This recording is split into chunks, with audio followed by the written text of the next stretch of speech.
there like Stone Cold with a few beers. Play the game, I end the game, I'm champion, I'm Triple H. Undertaker, I'm your maker, bury the brother like Kane. Ooh, 1-3, hit the tombstone, hit the choke slam on face. Ooh, yeah, like a macho heel, tell like I'm muscle. If you suck with like tomatoes, I'ma keep a couple models. Ooh, and you may call me HBK. When I'm tuning up the vein, you best be getting in my way. Ooh, yeah, I'm degenerate, I love it, yes, I love it. If you wait down with that, then I got two words for you, suck it. Too sweet, put your fangs up. Welcome, everyone, to your longest-running Australian wrestling podcast, Wrestle Radio Australia. I'm your host, Todd Eastman. It is good to be back with you this week, and what a week it has been. Facebook not only shutting down news sites for Australia, but also shutting down pretty much every wrestling promotion in the country and around the world for advertising their pages to Australia only. So that's going to be fun for a lot of promotions around the country, and I'll delve into this a little bit later, pretty much in my views from the East. But my guest this week is a guy that is on Melbourne, by the way. Congratulations. Out of lockdown, thank God. It was only the 5 days that the government said it was going to be, and didn't get extended longer, because I know a lot of you were very worried you're in for a long time like you were last time. And thank God you guys are out and just in time for PCW this weekend. So thank the Lords for that one. And also my guest this week is Royce Chambers, who was supposed to be on Deathmatch Down Under Smashing Sandcastles last weekend, but unfortunately you guys got shut down, so it got postponed till, I think it's March. I'll put the poster up there.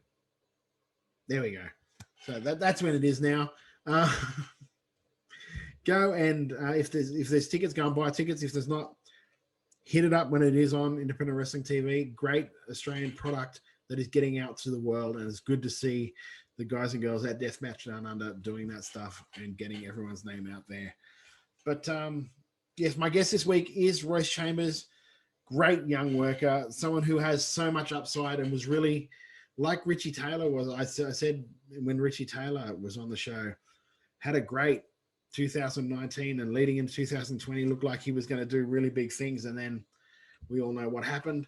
Royce Chambers was the same, just a different type of worker, more of a like, if I was to describe him, he's more of like if Adam Brooks and Ryan Rollins had a kid, that kid would be Royce Chambers, because he's got a lot of the personality and sort of the larrikinness that Adam Brooks has, but also a lot of the high-flying technical sort of flippity stuff that Ryan Rollins has.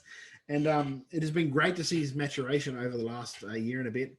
And I do talk to him a bit about that and a lot of things right here on Wrestle Radio Australia. But first, views from the East. And this one is it's not the one I was planning on doing, but because of events happening over the last 24 hours, I thought I would talk about this right here, Wrestle Radio Australia.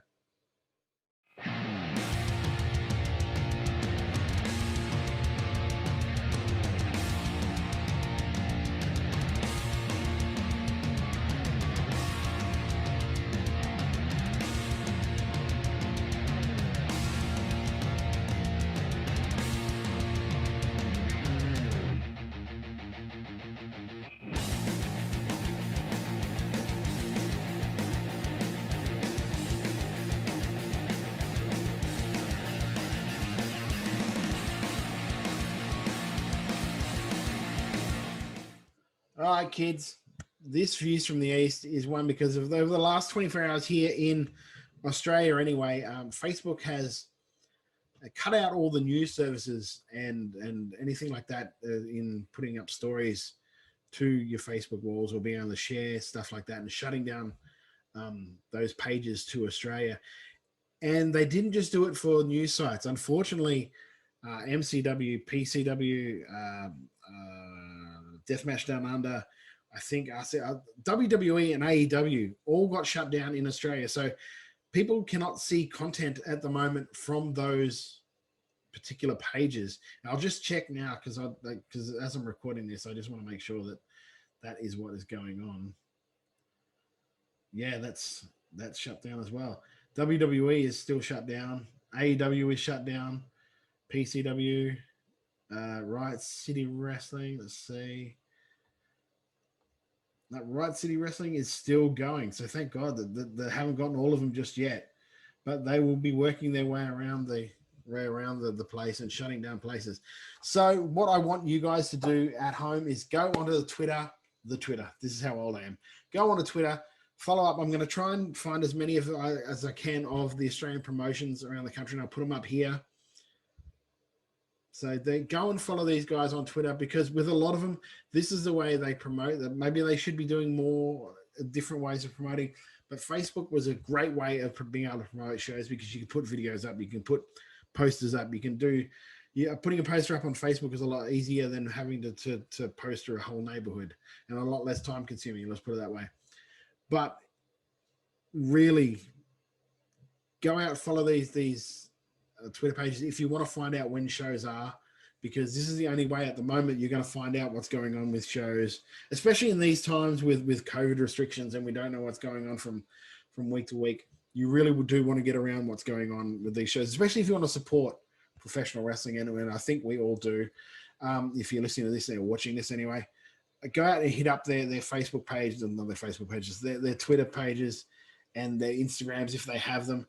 Please go and follow them so you can keep abreast of what's going on, because this is scary times for a lot of promotions that don't have a lot of a budget for being able to promote stuff and that sort of thing. And this like Facebook was a great way of, it's not even free advertising, because a lot of times when people put posts up, they will pay to boost algorithms to get to be seen by more people and seen in certain areas and all that sort of stuff.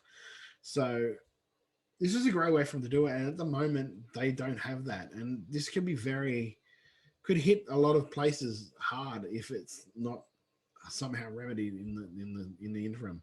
But until then, please do go to Twitter, follow them, because this is we're in uncharted waters, folks, when it comes to this sort of stuff. And at the moment, I really don't know what to say, because like I said, it's only been a day since this has happened. So we're still trying to work out what's going on.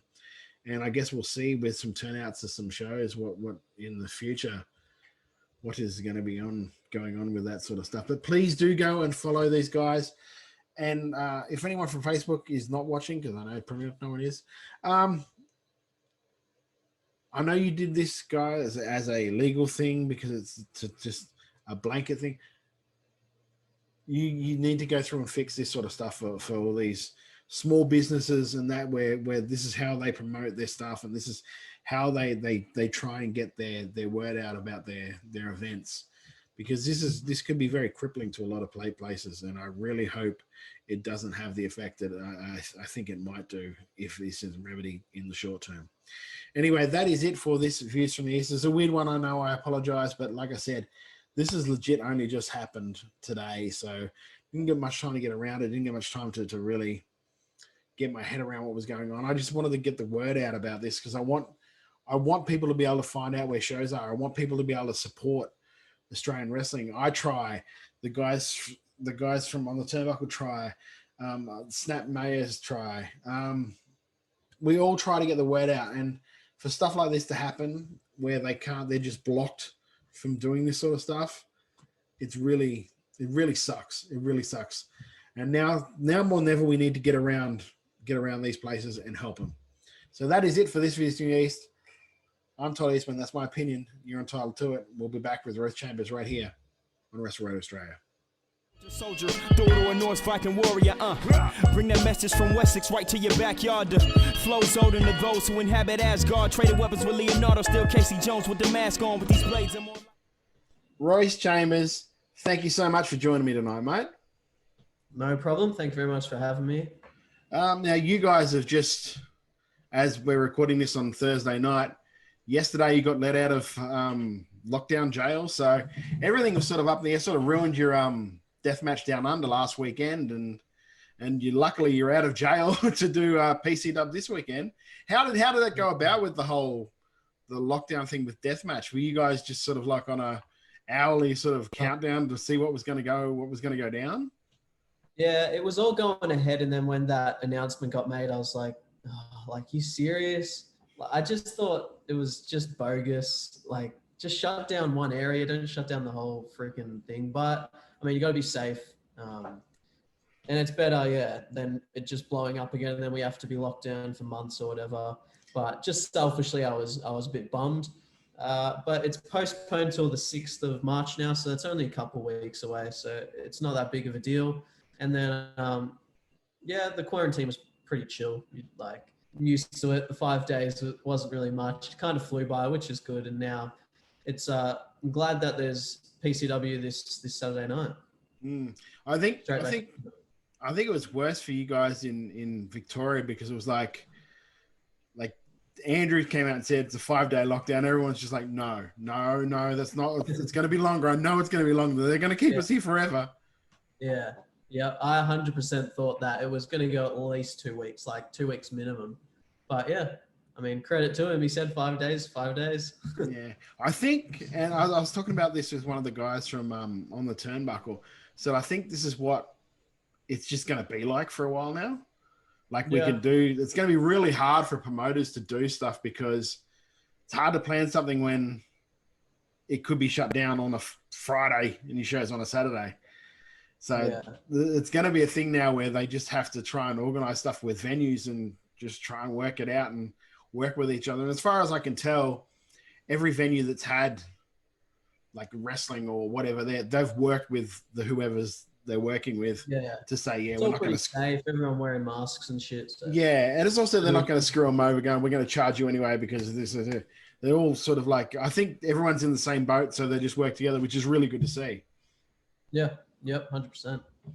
So, you had your first PCW did their first sort of like, was that was a live, that was the Summer Series live on Fight? Yeah. That was on Fight. Yeah. Because it was. I was just wondering, is there any? Do you know if there's any plans for them to do that more? Because I was actually quite looking forward to it because I thought it was going to be on this weekend. I thought I'll watch that this weekend. Then I was looking for it everywhere and fighting like, shit, they're not doing it again. I think it's like a big show thing. So maybe I think like every 1 or 2 months they'll do it. The big pay-per-view kind of show, I guess, which is really good. I think will bring a lot of new eyes, hopefully, and just get more buzz to PCW because I think the roster there, like I always say, it's so talented. There's a lot of potential there. So I think the fight will definitely boost it up and just give a bit more publicity. I'd be honest, like I've heard of you, I'd seen you work, I've heard of a couple of the other guys, but a lot of that roster I'd never really seen work before until that night. And I was on a chat stream with, again, one of the guys from on the turnbuckle, and they're just going, this guy's really good. This guy's got a lot of potential. I really like this dude. Do you know what I mean? It's just, it's so good to see these people that have been working hard. And because there is so much good talent just in Victoria, it's hard for them to get a break and to be seen. And to have them on like PCW, like it is on Fight, which is a lot easier. Like I know they've got the PCW network and I suppose you can go to that and watch it if you're going to search it out, but Fight being so accessible. I mean, if you're watching like AEW every week, you've got the Fight network. Yeah. So, and if it's popping up when you open your app, you're like, oh shit, what's this? Oh, try and give it a crack. Cause it was only, I can't remember. It was really cheap for what it was. Yeah. It was only like $6 or something, which is good considering the network's like $10, like, which I get. But I think the Fight, like you said, it's very accessible. And then hopefully that brings more eyes to people wanting the network and well, it's definitely made me go, maybe I'll get that for at least a month or two so I can just go through and watch a couple of the shows because that, like a couple of those guys there, I was like, that guy's really good. I don't know why I haven't seen him on more stuff before. Like yourself, like you broke out. Yeah, you sort of broke out not last year, nothing really broke out last year. The year before. It's like the missing year. Yeah. You sort of broke out then, like just out of nowhere. And next thing I know, you were like PCW, you were at MCW, you went down to Adelaide, you were going to Japan. You just like, how much of like when COVID hit, was that just like, oh, for fuck's sake, I was hitting my stride. Yeah, it was pretty deflating. Like you said, like I was really hitting the stride and I had a lot of big plans for 2020, like overseas, things like that. But I'm trying not to stress about it. I already got depressed enough about it when it happened. So now I'm just like, nah, it's happened to everyone. So it's shit for everyone. Mm. And it's just how the world goes. And you just got to keep moving on and not trying to look back at it, I guess, or what could have been. The other night, I walked home in the door after my job. I was like, fuck, man, where I could have been right now, possibly. But you just can't think of it like that. You know what I mean? Yeah. It is what it is. Yeah. But also, if you think about it too, you almost had a year to freshen your body up. Yeah. After being, so like, you get to rest for a little bit. Sure, it hurts a lot when you get back into it, but you sort of, you've almost got that time to just like re-energize, especially if it's something like you've been looking at what you've been doing for the past like year or so ago, and you got that chance because of the PCW network and all that sort of thing. You can sort of watch your old stuff and go, I need to do this better. I need to do that better. Maybe I need to change this. Was that case sort of like doing as well? That. And I think the biggest thing, like, it completely just changed my opinion on wrestling in a way. Like, I used to just be like a huge fanatic and stuff, and I still am a fan, but it's just kind of jaded my opinion of wrestling in a way. Like, I think of it more now as just like pure art rather than wrestling, which sounds weird and it's hard to describe, but like, I just think of it now more as a way of expressing myself rather than like, I just want to be like this guy and I want to wrestle like that guy. It's just now I feel I just want to be creative and this is my outlet in a way. Mm-hmm. Yeah. It's but not just, I want to do this move and do that move. It's more to it now. It's more the storytelling aspect of it. In a way, but more of just expressing myself and, to your point, like telling stories that I want to tell, but just doing stuff that I want to do and not really giving as much as a fuck anymore about like, if I do this, I'm not going to get signed here. If I do this, it's going to piss this person off. It's just like, I'm going to put out a product that I'm proud of. So when I retire, I can be like, I did exactly what I want to do in the business. And if it gets me kicked out of the business, then whatever, but I'm just going to do what I really want to do. I know that a lot of guys worry about that sort of thing. Like, oh, if I do this, I won't get signed. If I do that, if you're good, you're going to get signed. It's like, do you know what I mean? It doesn't matter. You would have to do some really heinous shit probably to not get signed. Like, they're like, well, he did this stupid match. He did that. Yeah, but he has that talent. We can do, especially if it's somewhere like WWE where they bring you into a developmental, easy for me to say, when they bring you into a developmental, if they can see that you have that, it's not going to matter what they'll just go, oh, we can work with that. He's got everything we need. Yeah. And it's not like I want to be a dickhead and go and burn bridges or anything like that, but it's just, I don't want to just, like, say I got signed to WWE and they wanted me to do fucking some surfer dude character. I'd probably be like, nah. Like, I honestly just wouldn't want to. Like, I want to put out a product that I want to put out. And I think that's where I'll show my best work. The one good thing about that nowadays is I don't think they so much do that. It's sort of like they leave it more up to the guys to come up with something, like pitch what they... Which is good. Yeah, it's great. It's great. Yeah. It's better for everyone because then people can really sink their teeth into it and they're not getting bored with what they're doing, things like that. Yeah. Are you aiming for like to sort of end up in like North America, or because I know you did the Japan sort of stint? Was that sort of where you'd want to keep going, or? Yeah, I really enjoyed Japan. Like, when I started, Japan wasn't my goal, but now I've been there, I'm like, shit, I really want to do some cool stuff over there.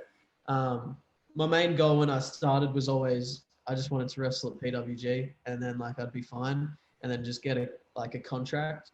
But now it's just, I don't mind where I end up, or if I end up anywhere, I guess like I want to, but I want to be at a place that puts value in me and enjoy, like that puts their trust in me and I can give it back to them in a sense, like that just respects me in a way. That's just the main thing, just mutual respect. They're going to help me, I'm going to help them. And it's not just a money thing or signing with the biggest company or whatever. It's just, something that benefits the both of us, and I'm happy. That's the main thing. Yeah, because that's like, it's pretty much every worker's dream to get paid, to be able to make a living out of wrestling. But you also want to be able to get a little something else out of it. You know what I mean? Like Yeah. we all have 9 to 5ers at the moment, and you don't get a hell of a lot out of it. So your dream is to be able to do something you love, get paid for, and also get a little bit of, you be able to feel like you're expressing yourself, especially with wrestling. Because like you said before, like you see it as a bit of an art form, or it is an art form. I sort of feel the same way. Whereas like I know when I was booking, I didn't like giving the guys a hell of a lot of structure. It was like, this is the finish I need. This is where we're going in, like whatever storyline.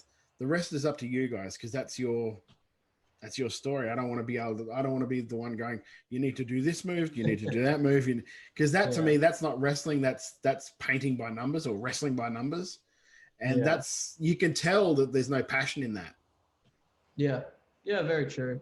And as well, like during the COVID time off, actually not during the COVID time off, but since I started training at MCW, I've enjoyed working on the fly more and not just doing the paint by numbers shit. Which you still, like some guys, like that's just what they do. And I'm still happy to do that. But I have enjoyed a lot more just doing, like, even just a minute of just me just doing shtick on the fly, just messing around and just working a hole, doing whatever. Like, I enjoy that a lot more now because I don't have to stress my brain out about 1,000 little mini spots in one spot. Yeah. I remember that I used to be like that when I managed Brooksy, because Brooksy would be like, they'd work through a spot, then he'd go, all right, so we're going to do this, do that, bullshit. Then I was like, whoa, what was bullshit? He goes, oh, I don't know yet. I'll work it out. I'm like, what do you mean I'll work it out? I'm there too. No, you'll be right. Very good. So you enjoy, how hard is it for, I often ask this to guys that have been to Japan, how hard is it to work a match with a guy that doesn't understand English or speak? Because I know a hell of a lot of them don't really speak English. Is it hard to work? I suppose when you're doing it that way, working on the fly is sort of necessary, because there's not a hell of a lot you can plan beforehand. Yeah, it was, they had a couple dudes that spoke English, so they could kind of like translate, and they knew wrestling English, and I could kind of just show them videos and stuff. It wasn't too hard because I had a lot of help, which was nice. And like the first show there, they all sat around the monitor and watched my match. So later on in the tour, if I was going to work with them, they knew all my moves and knew what I did, which was pretty cool as well. So then they kind of just put it together that way. But it was very challenging, because when you're in the ring, it's not like you can whip out your phone and show them the video. No. So you could whisper something in their ear, but they're not going to understand you anyway. Yeah, I don't think I had one moment of talking in the ring with them at all. How weird was that for you to work? Because you'd be used to like at least a little bit of something, or you know what I mean? It must have been really weird out there, and not sort of like, you might go to say something like, why am I talking? It's not really, I could say anything right now. It was weird, but like I said, they kind of just not carry you through it, but they guide you through it enough. And there's plenty of other ways to communicate, and that's what we did, which was good. So then, because that happened around, that was around COVID time too, you were over there. Yeah. Was a point there were you almost going to get stuck, or was it? Yeah, well, because I left when it was just kicking off.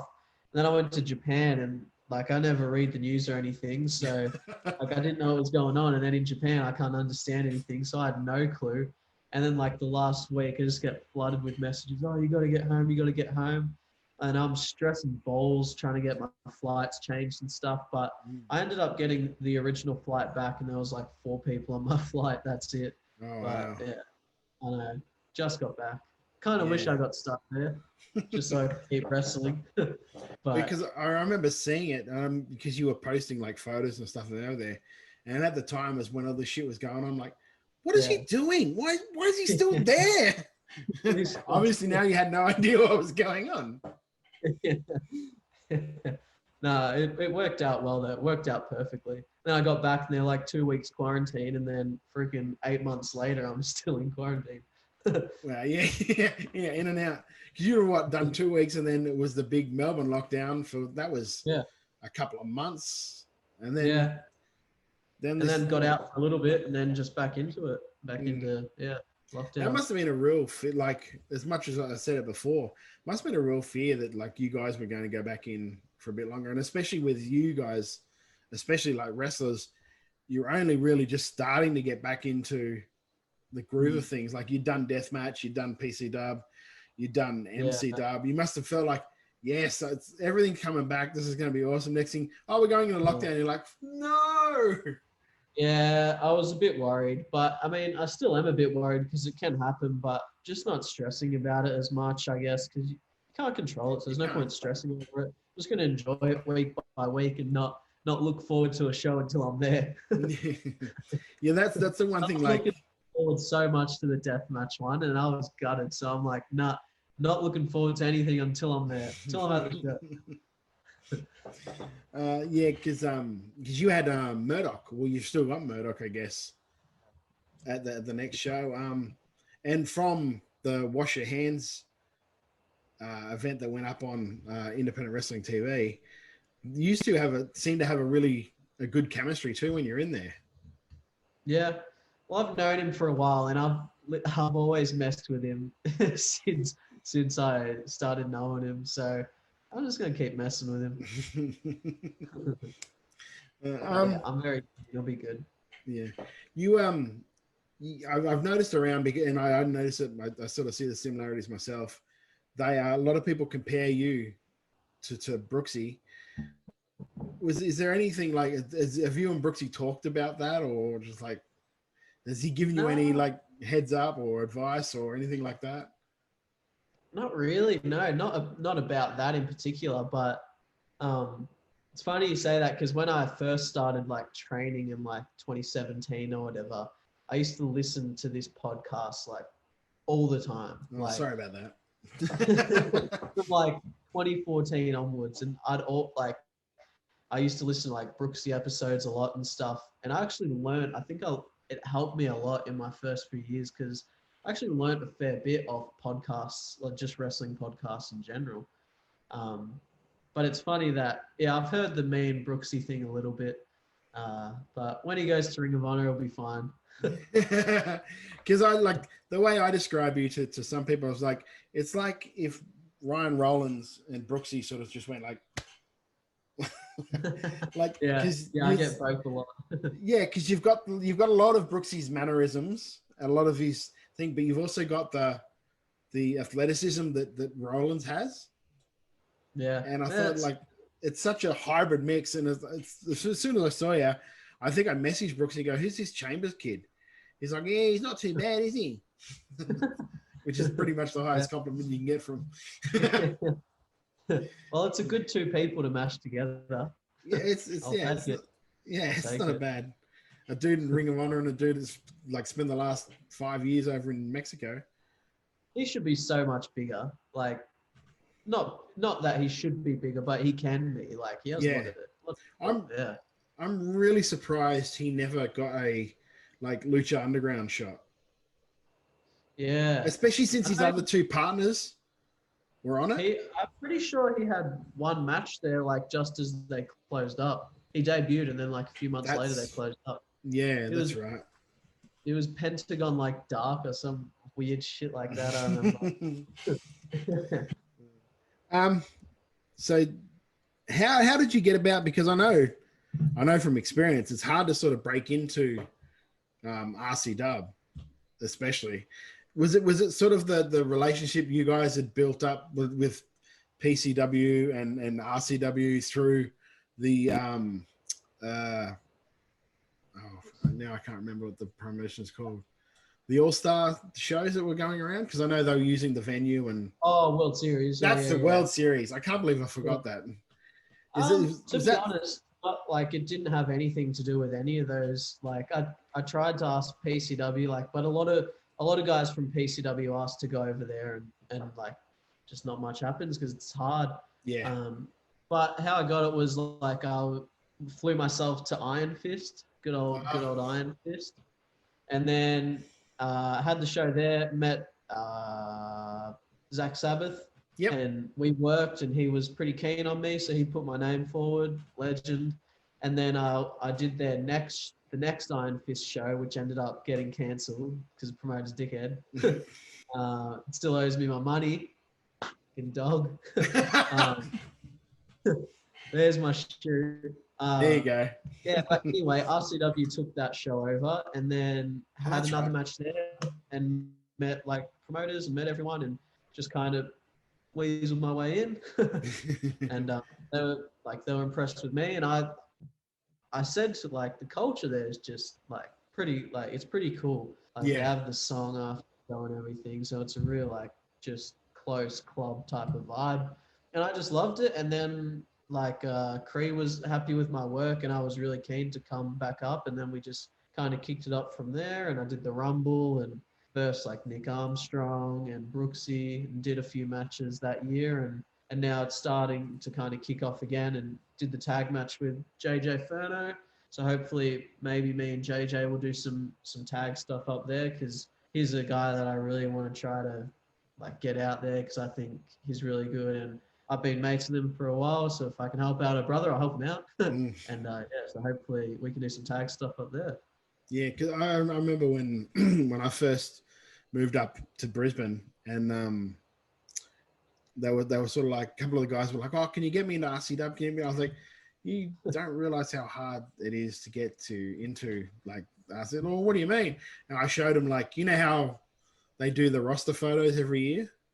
Yeah. Yeah, I showed them the roster photo, and there was like 60 of us in the roster photo. I'm like, tell me if you think how hard it would be to crack into that. Like, there are guys there that train every week and don't get a shot because they just can't. It's the same with PWA. PWA, there's a shitload of guys training there that could be on 100 other shows around the country, but don't get a chance in PWA just because it's so hard to crack it.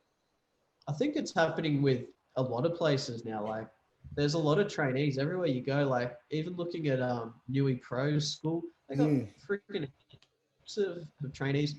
Even MCW has a lot of trainees, PCW, and just getting on any show now is just an honor because of how competitive the scene is. And even talking about it now reminds me that I have to just keep pushing forward and try to lift my game when I can, because it is competitive, and there's a lot of new people coming up. Yeah, because I even saw there was someone I can't remember who it was on Twitter, was sort of like saying, I don't know why promotions are trying to rely on bringing guys in from other states at the moment, especially at the moment with the way it is, when you've got the homegrown guys there to do it. And like, on one hand, I agree. On the other hand, it's still like, from a booking and promotions point of view, which I sort of see because I've worked in that area a fair bit, is that I always want to try and put on the best possible show I possibly can for the fans. So, and if that means that like people want to see a Brooksy come up or a U come up, because that match would be a better match than a guy that I've got here, then I'm going to do that, because that's what these people want. And at the end of the day, we're here to service them. Yeah. And the good thing now as well is a lot of places have rookie shows. So you can kind of tell or get a feel when someone's ready to come up. And then, the crowd gets introduced to them, and so on and so forth. And that's why I find it crazy when I hear about like young guys turning something down. I'm like, well, why you do that? Because you do that to get the other thing. I don't know if you realize how that works. Yeah. Like there was one guy. Iron Fist booking. Everyone's like, "Oh, you're not going to get booked PCW again. You're not going to get booked anywhere." And I was like, "Nah, you gotta." Like, I remember hearing on this podcast, I think it was like JXT or something. They said like in America they wrestle like 3 days a week, and here you're only wrestling once. So like, get yourself out there, wrestle as much as you can. And that stuck with me for a while. Yeah, I very much was of that sort of, because in Adelaide it's sort of like there never used to be much cross, like guys didn't work PWSA and work there was no ACW when I was there, ACW and RCW, and they just stuck to their their promotions and that was it, and no one moved. And that's, in one way, it was cool because you always had those dream matches out there. Yeah. Like for the longest time until we did it, like Slater and Cree was a dream match because they're in separate promotions. They never crossed, so it was sort of like. So when we did it, it was a big thing. Was that at the like stadium show or something? No, we did one show at the the Estonian Hall. Okay. It was an RC Dub show, and then we did a Wrestle Rampage at the Port. I think it was the Port Adelaide venue. I can't remember which venue it was, but we did like one and one just to even it out, sort of thing. But that and that's how when I first moved up here, I was sort of like, well, that's what you work for, one promotion, and then that's it. And then I started like going to all these other promotions. I'm like, well, you're getting different experiences. You're getting to work. Like you might be a heel at this show. You might be a face at the next show. Yeah. I can see the pluses and minuses of both sort of ways, but I really do enjoy being able to work all the other shows. I like not being tied to the one promotion. It freshens things up and gives you different things to look forward to. Like, I'm extremely privileged at the moment that I got like the 3 little companies in Melbourne that I get to go around to each month. Like, keeps it fresh, keeps me excited. But I also worry about being oversaturated as a performer, being in like the 3 main companies in Melbourne.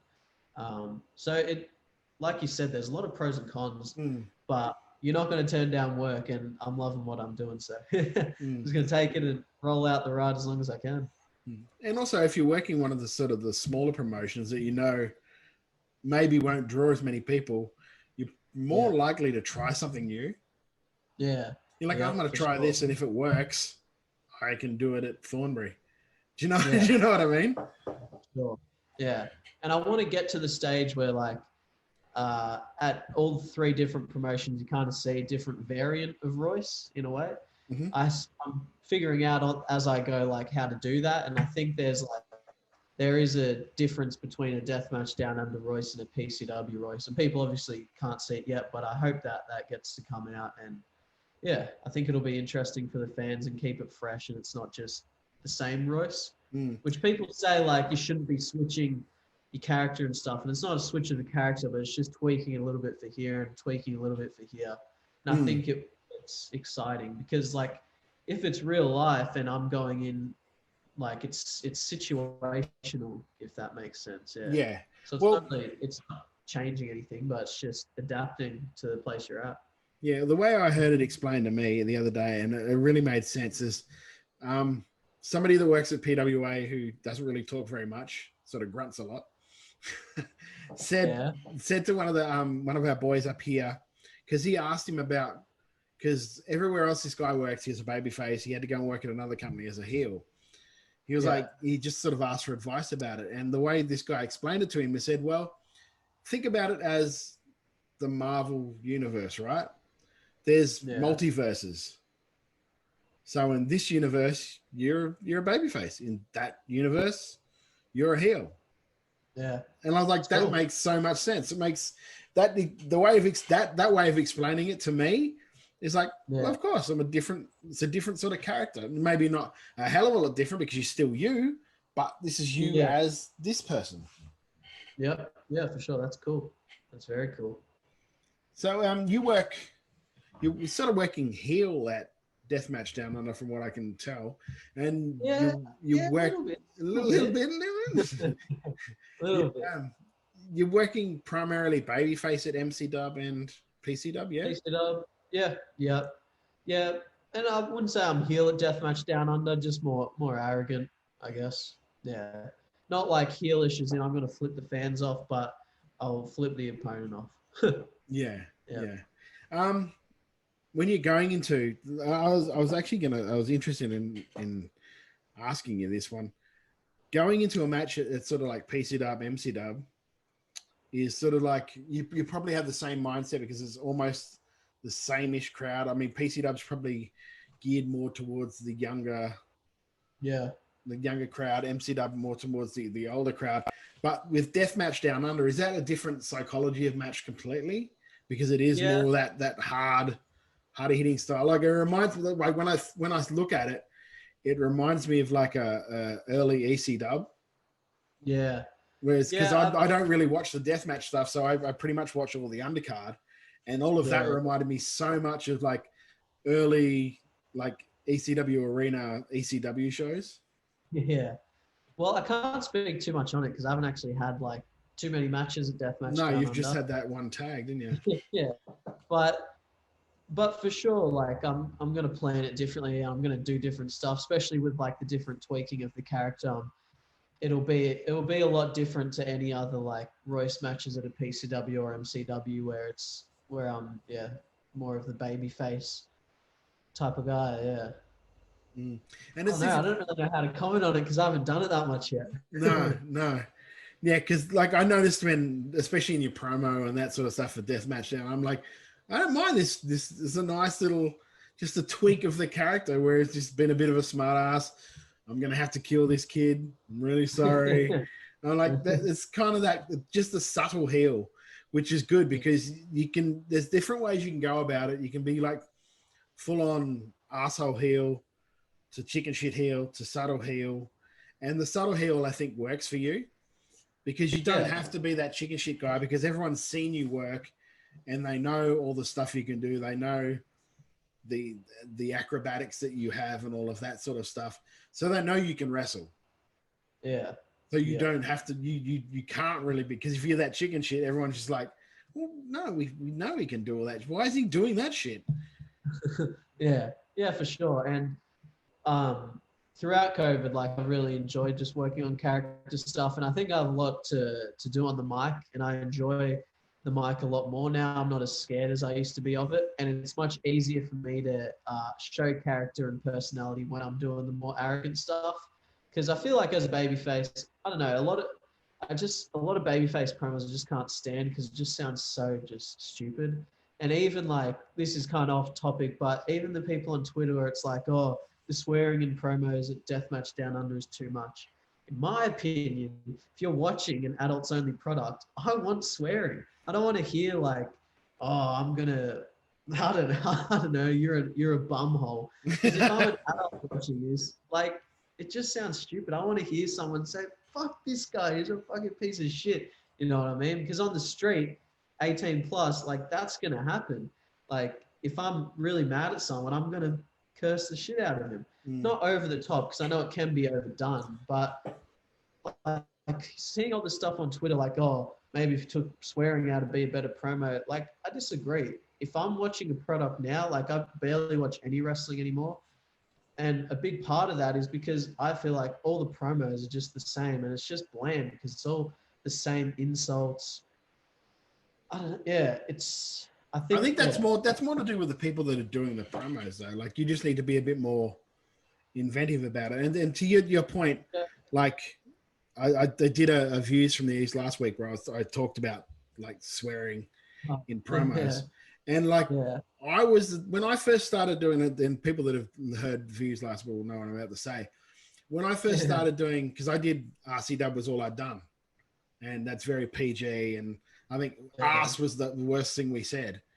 And then I moved up here and the first show I did was an AWA Grindhouse show. And that's R-rated, go as far as you want. We don't care. Yeah. And like, I was just like, oh, and every second word was, fuck you, you fucking fuck. I'm going to get this fucking ass.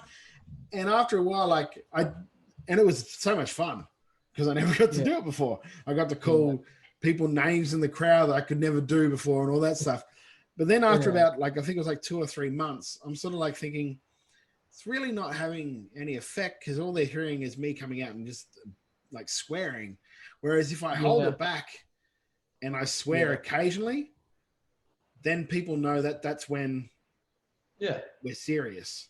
Very true. That's literally my only complaint about that is that like there was some guys where I could see, well, he just threw that fucking just to say it because he can say it. Because you know what else to say, And I'm probably guilty of that as well. But And I think the first few shows and the post-match promos and stuff, it will be a bit like that because people are just excited to drop an F-bomb. But I think once people, like you said, tone it down and make the swearing mean more, it'll benefit everyone. It'll benefit the product as well. Yeah.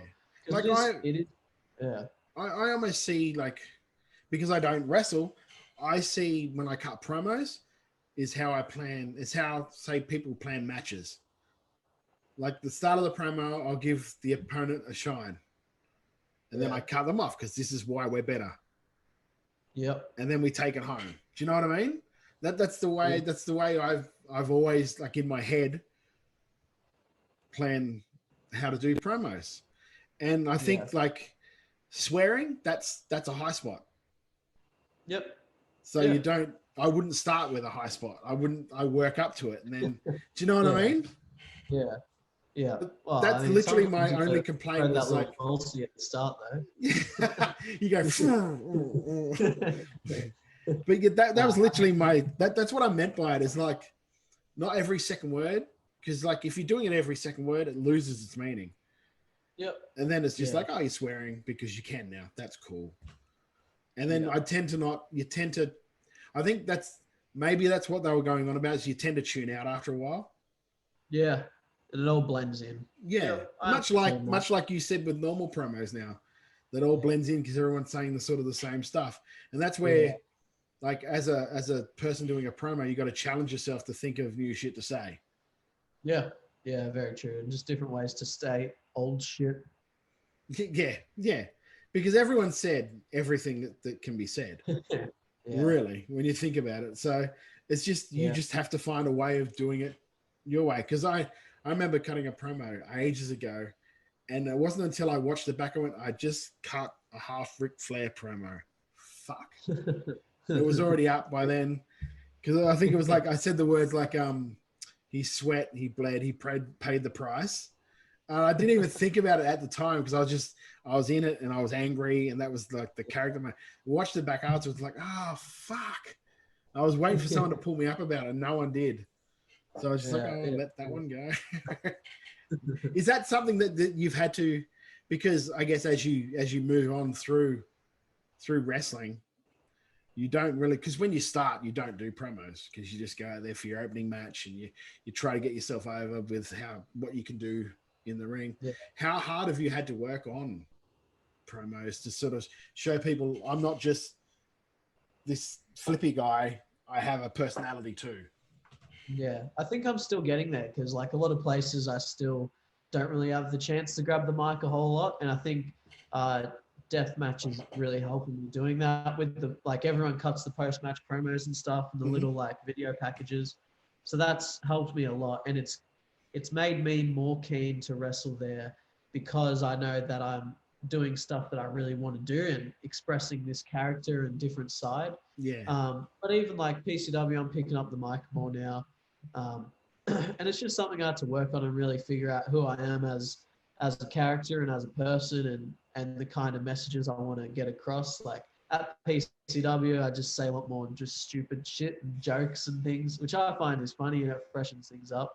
But then like, I still need to get good at cutting a real passionate promo, which I haven't had a chance to do. And I think I will a lot more this year because that's probably a weak part of my game because I'm not a very emotional guy. I like to tuck a lot of feelings away. So I think that'll be a big challenge when I get around to it. Because you would be sort of like, you'd be a bit of a trouble at the moment for the PCW bookers because they're like, we need to start elevating this guy because we can't just keep him at like opening match triple threats. We have to start giving him something meaningful to. Is that something that you sort of like push? Well, because you're in that position now where you could probably say, I want to do more. Yeah. What have you guys got for me? I think it'll happen a lot this year. And now I'm singles there now and got a lot of cool ideas I've put forward and vice versa. And I think it'll really take off. And I'm hoping PCW really takes off this year with the fight deal and everything. And I want to be a big part of that. It's still like, I have a nice attachment to it because I started there and I've seen the arena like every week for the last 3 years or whatever.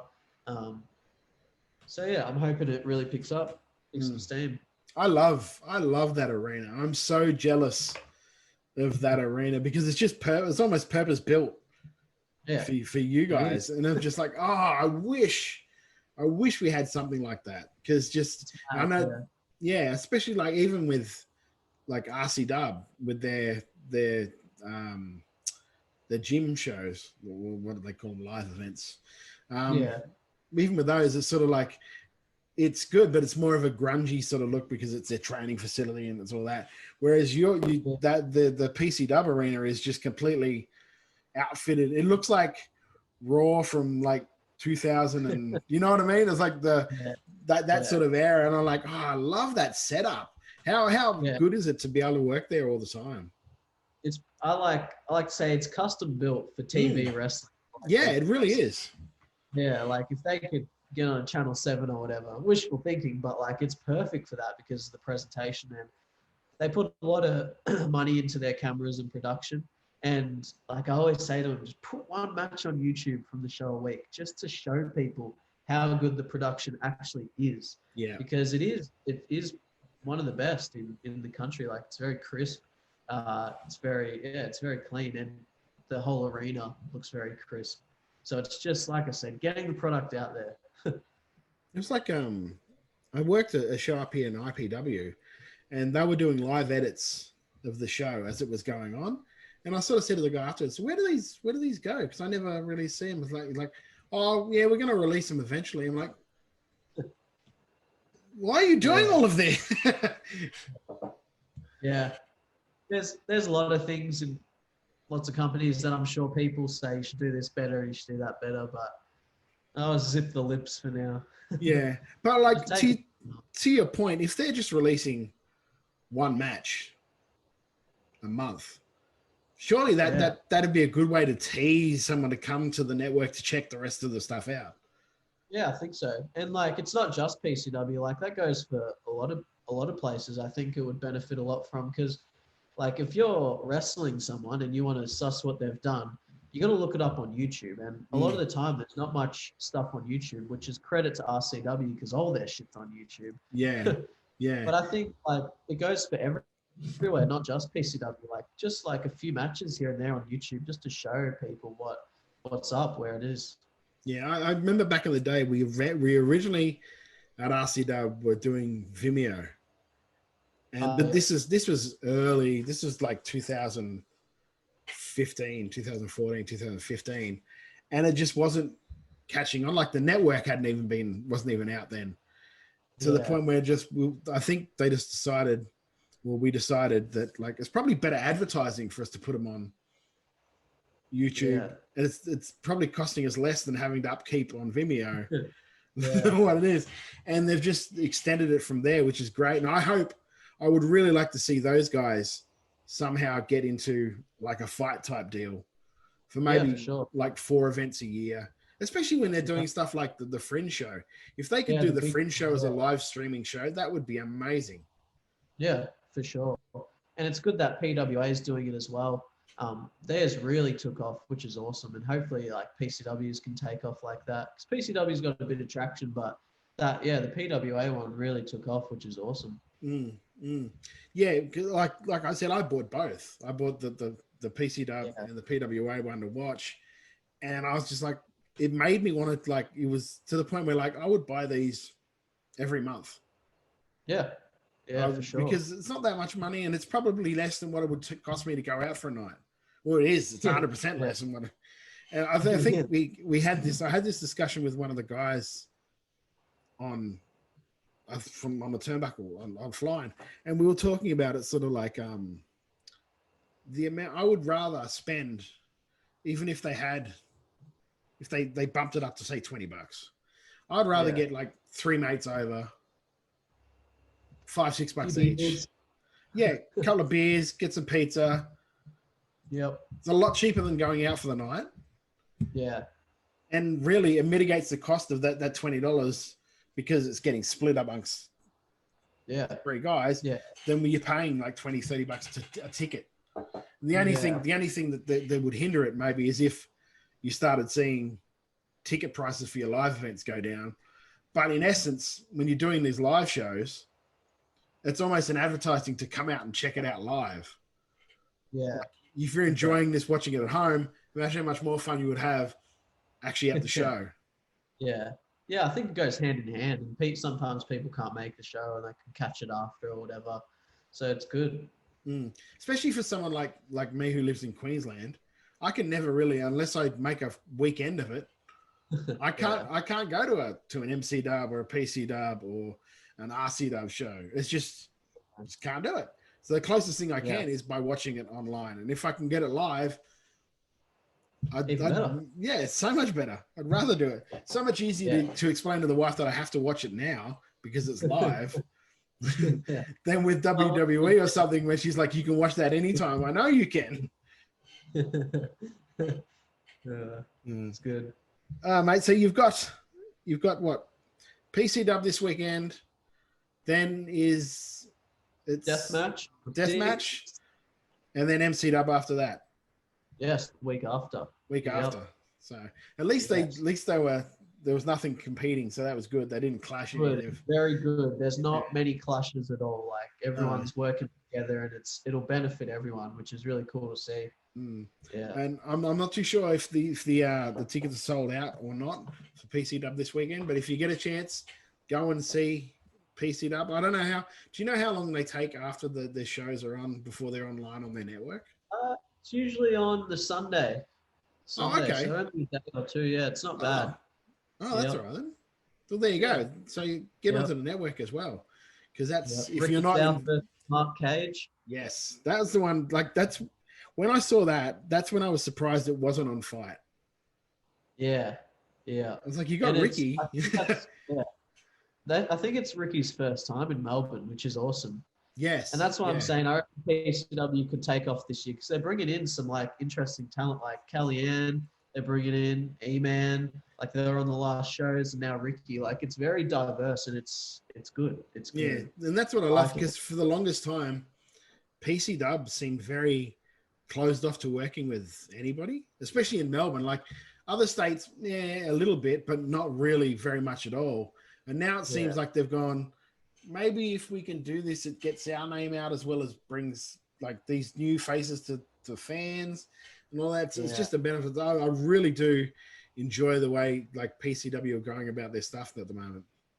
Yeah, I think you can tell there's shifts in the business in PC dub. So hopefully it continues to just take off.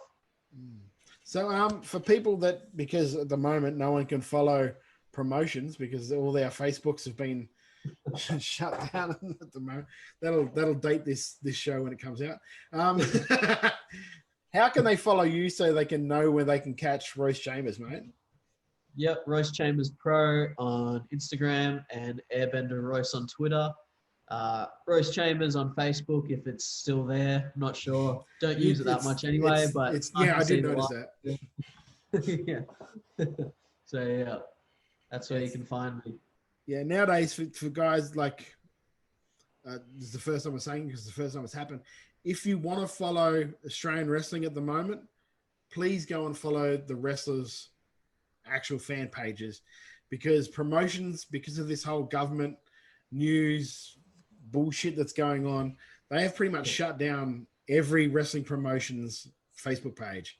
So if you're a wrestling promotion at the moment that primarily promotes through Facebook, you're in trouble because there's no way to get your word out at the moment for these guys. And I really do fear for some of the smaller promotions that this was their only way of doing it. How they're going to get the word out that their shows are around. Yeah.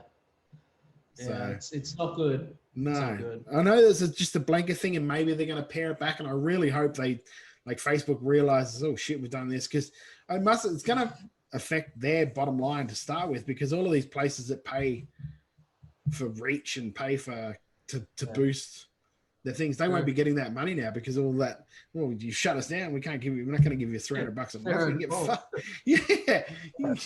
But yeah, if you do want to follow, and I really do encourage this at the moment, because of the way the Facebook is doing with their algorithms and shutting pages down, Follow wrestlers' Facebook pages so you can find out where they are. And please do go and support them, especially now, because it's going to be so very hard for these promotions to get the word out of their shows. Royce Chambers, thank you so much for joining me tonight, mate. It's been a pleasure. And I wish you all the best. And I can't wait to actually see you doing your thing, hopefully again on the Fight app. Thank you, sir. Thanks for having me. It's been good to be on. Thank you very much. Once again, big thanks to my guest, Royce Chambers. Do go and check him out if he's in a venue near you, or PCW Network, MCW, like online, I think it is, or the Australian Wrestling Network. There will be some of his stuff is on there. Go and check him out. He is the future, or one of the guys that is the future of Australian professional wrestling.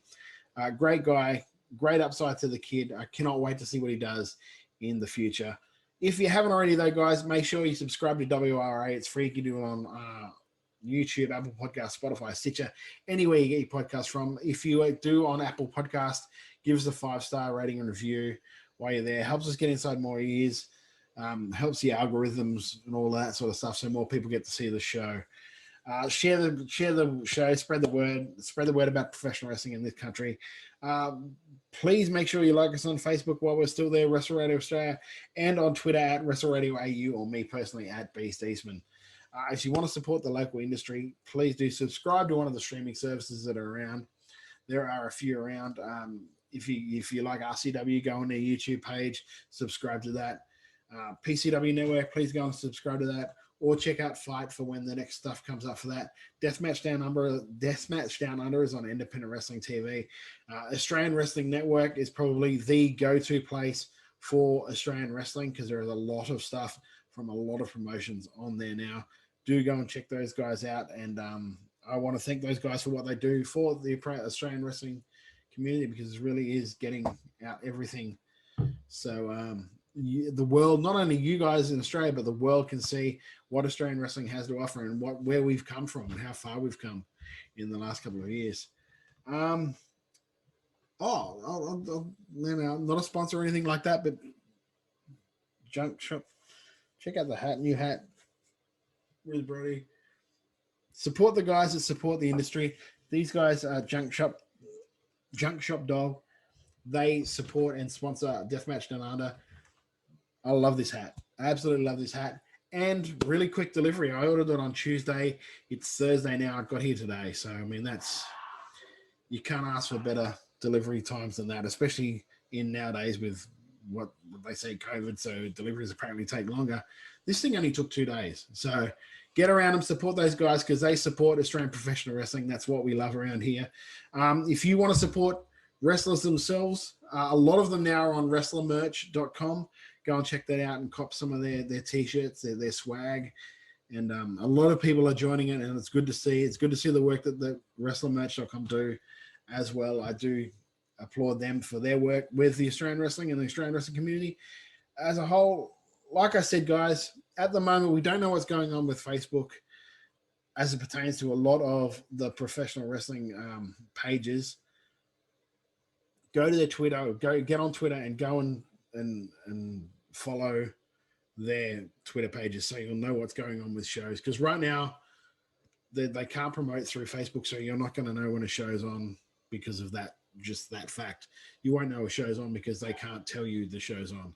So get on Twitter, follow your local promotions, search out your local promotions. Please do, especially in these times, support the promotions around, because we're all getting back on our feet after this COVID and this time, and this is something that really they didn't need, and they didn't deserve. Let's face it, they didn't deserve this. Let's just get around them, okay? So go and follow them on their Twitters, so you'll know exactly what's going on, all that stuff. Normally, I'm going to spiel about following, like, if you want to buy merch from me, but don't worry about it. It's on Redbubble. Anything that gets sold with Wrestle Radio Australia on it, the profits go to Beyond Blue and Gotcha for Life, 2 charities that I really do support, all about men's health and that sort of thing. And especially in these times, they do great work, and I really do support them. So please do go and support them. Until next week. Next week, by the way, we do have Ricky South on. So I'm really looking forward to that chat. I haven't had it yet because he was really busy. So we sort of like moved it on to next week, which is great because I got a chance to talk to Royce. But we'll hear all about what's coming up on PWA. So he's got a big match with Caveman Ugg for the PWA Championship. And also how he did at PCW this past week, or this weekend coming. So if you're in Melbourne, I'm not too sure if the tickets are sold yet, but if they are not sold out, please go and check out PCW this Saturday night at Ferntree Gully. Go and check them out. It is a great venue.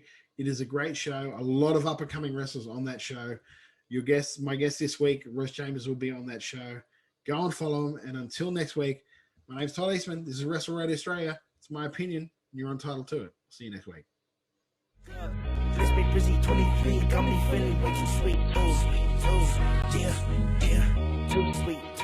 Put your fangs up. Too sweet. Pour another cup. This big busy 23. Let me do this again because it was shit. You would think after 6 years, I would remember how the finish of the show goes. And that will probably be at the end of the show.